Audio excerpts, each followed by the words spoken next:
ব্যর্থ হয়েছে কূটনৈতিক বৈঠক। ইরানে আবারও হামলার হুঁশিয়ারি দিয়েছেন ডোনাল্ড ট্রাম্প। ঠিক এই মুহূর্তে হরমুজে নজরদারির ভিডিও প্রকাশ করে যুক্তরাষ্ট্রকে কঠোর বার্তা দিল ইরান। বিস্তারিত জানাচ্ছেন মেহেদি হাসান।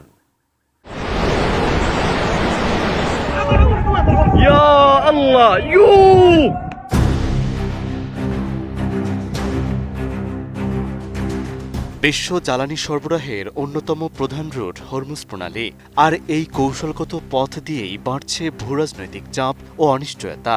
সাম্প্রতিক ঘটনাপ্রবাহের প্রেক্ষাপটে নজরদারির ভিডিও প্রকাশ করে নিজেদের উপস্থিতি ও নিয়ন্ত্রণের বার্তা দিয়েছে ইরান। একই সময় যুক্তরাষ্ট্রের কড়া হুঁশিয়ারি এই পরিস্থিতিকে আর উত্তপ্ত করে তুলেছে। ফলে এই পাল্টাপাল্টি অবস্থান মধ্যপ্রাচ্যে নতুন করে উত্তেজনা আরও বাড়িয়ে দিচ্ছে। নতুন বাংলাদেশ গড়তে এলো জুলফিকার স্টিল। জুলফিকার স্টিল। এরই ধারাবাহিকতায় মার্কিন প্রেসিডেন্ট ডোনাল্ড ট্রাম্প হরমুজ প্রণালীতে অবরোধ আরোপের হুমকি দেওয়ার পর ড্রোনের মাধ্যমে ধারণ করা একটি নজরদারির ভিডিও প্রকাশ করেছে আইআরজিসি। ওই ভিডিওটির ক্যাপশনে স্পষ্টভাবে বলা হয়েছে, সব নৌযান চলাচল ইরানি বাহিনীর সম্পূর্ণ নিয়ন্ত্রণে রয়েছে, যা সরাসরি শক্ত অবস্থানের একটি বার্তা হিসেবেই দেখা হচ্ছে।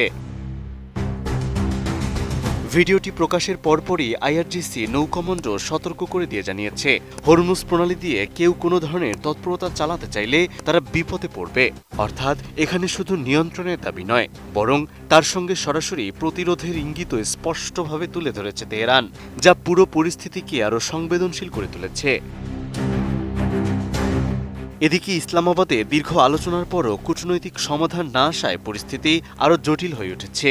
এ বিষয়ে ফক্স নিউজকে দেওয়া সাক্ষাৎকারে ট্রাম্প বলেছেন, তিনি হরমুজ প্রণালী অবরোধ করতে চান, তবে এজন্য কিছুটা সময় লাগবে। একই সঙ্গে শান্তি চুক্তি না হলে ইরানের জ্বালানি অবকাঠামো ধ্বংস করে দেওয়ার হুঁশিয়ারি দেন তিনি, যা উত্তেজনাকে আরও বাড়িয়ে দিচ্ছে। অন্যদিকে একই প্রসঙ্গে ট্রাম্প তার ট্রুথ সোশ্যালে দাবি করেছেন, ইরান হরমুজ প্রণালী খুলে দেওয়ার প্রতিশ্রুতি দিলেও তা বাস্তবায়ন করেনি। পাশাপাশি তিনি আরও বলেন, এই প্রণালীতে প্রবেশ বা সেখান থেকে বের হওয়ার চেষ্টা করা যে কোনো জাহাজকে অবরোধের প্রক্রিয়া শুরু করবেন মার্কিন নেভি, যা পরিস্থিতিকে নতুন করে সংঘাতের দিকে ঠেলে দিতে পারে। পাল্টা অবস্থান নিয়ে এর আগে ইরান জানিয়েছিল, আক্রান্ত হলে তারা ইসরায়েল সহ এই অঞ্চলের বিভিন্ন দেশের একই ধরনের স্থাপনাগুলো লক্ষ্য করে হামলা চালাবে। ফলে দুপক্ষের এই সরাসরি হুমকি ও পাল্টা হুমকির প্রেক্ষাপটে সংঘাতের ঝুঁকি আরও বেড়ে যাচ্ছে এবং পরিস্থিতি ক্রমেই জটিল আকার ধারণ করছে।